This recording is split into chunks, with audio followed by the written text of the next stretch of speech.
Hello friends, कैसे हो आप सब। Hope so well and good होंगे। स्वागत है आपका मेरे यूट्यूब चैनल पे। एंड चैनल पे फर्स्ट टाइम आए हो तो चैनल को लाइक एंड सब्सक्राइब जरूर करें। तो स्टार्ट करते हैं। आज का जो टॉपिक है हमारा टाइफाइड फीवर।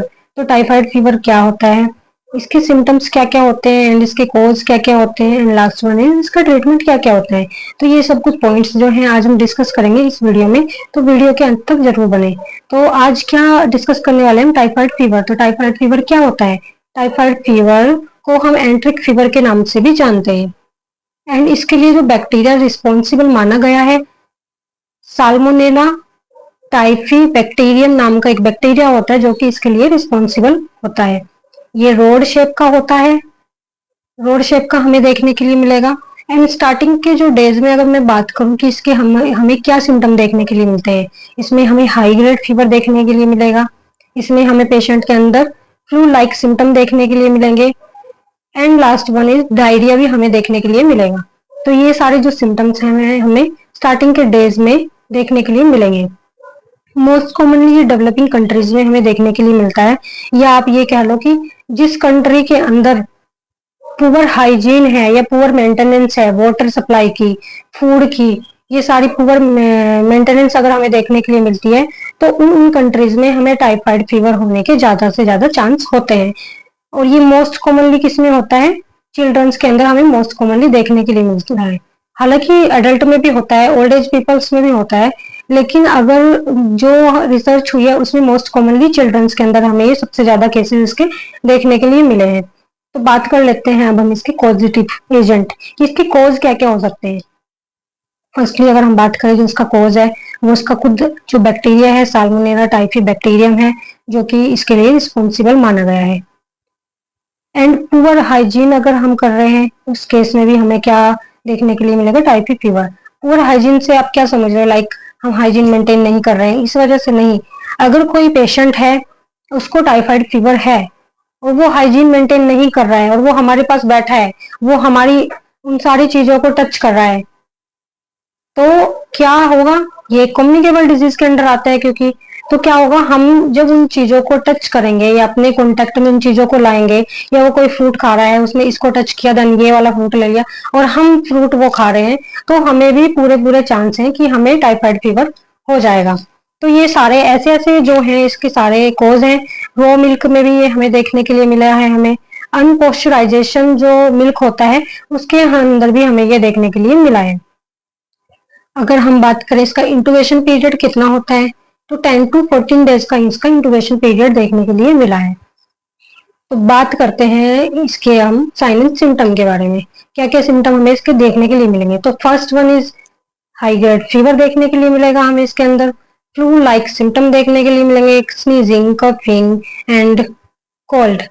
तो ये सारे सिम्टम हमें देखने के लिए मिलेंगे। चिल्स देखने के लिए मिलेगा हमें, वीकनेस देखने के लिए मिलेगी पेशेंट के अंदर हमें, पेशेंट फटीक फील करेगा, उसे स्टमक पेन होगा।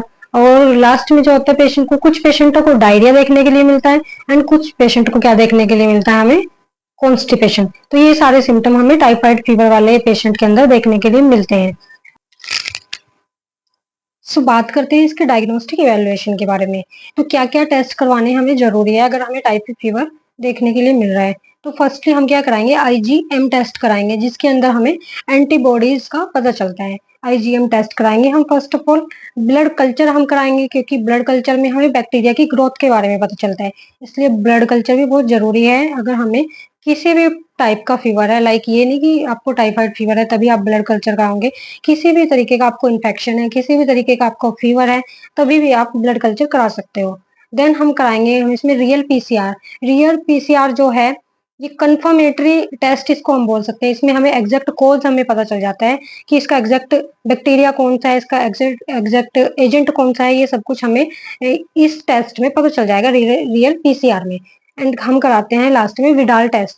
तो विडाल टेस्ट क्या है, एक एक्यूरेट मेथड तो हम इसको नहीं बोल सकते, क्योंकि इसमें कई बार हमें नेगेटिव रिजल्ट भी देखने के लिए मिलते हैं, लेकिन हम इसको प्रिस्क्राइब करते हैं कि विडाल टेस्ट जरूरी है कि टाइफाइड फीवर में हम कराएं।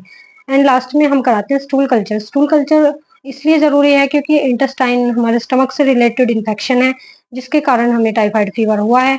तो और फिको ओरल रूट भी है इसका, तो इसलिए स्टूल कल्चर भी इसके अंदर जरूरी माना गया है कि हम ये सारे टेस्ट इसके अंदर जरूर कराएं। आईजीएम टेस्ट कराना है हमें, रियल पीसीआर टेस्ट कराना है, ब्लड कल्चर कराना है और विडाल टेस्ट कराना है और last one is stool culture. ये सारे टेस्ट हमें फीवर के अंदर कराने की ज़रूरत है।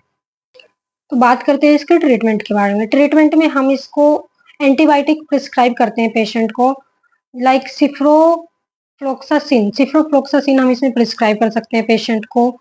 सिफेलोस्पोरिन दे सकते हैं पेशेंट को हम, जिथ्रोमाइसिन दे सकते हैं, प्लस सेफेक्टोजोन दे सकते हैं। तो ये सारी एंटीबायोटिक्स इसके अंदर चलती हैं। पीसीएमएसओएस चलता है पेशेंट को, एंड इंजेक्टेबल मेडिकेशन हमें स्टार्ट करनी होती है इसमें, क्योंकि अर्ली ट्रीटमेंट हमें इसमें करना होता है पेशेंट का।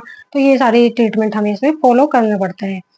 एंड बात कर लेते हैं इसकी कॉम्प्लिकेशन के बारे में, क्या-क्या कॉम्प्लिकेशन हमें इसमें देखने के लिए मिलेंगी।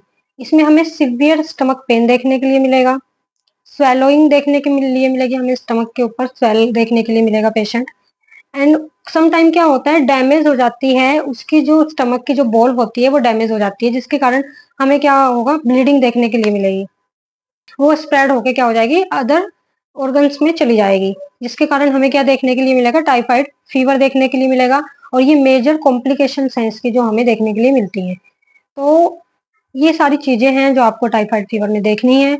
टाइफाइड फीवर के लिए कौन सा बैक्टीरिया मैंने आपको बताया, ये सारी चीजें आपको याद रखनी है। तो थैंक्स फॉर वॉचिंग, बाय।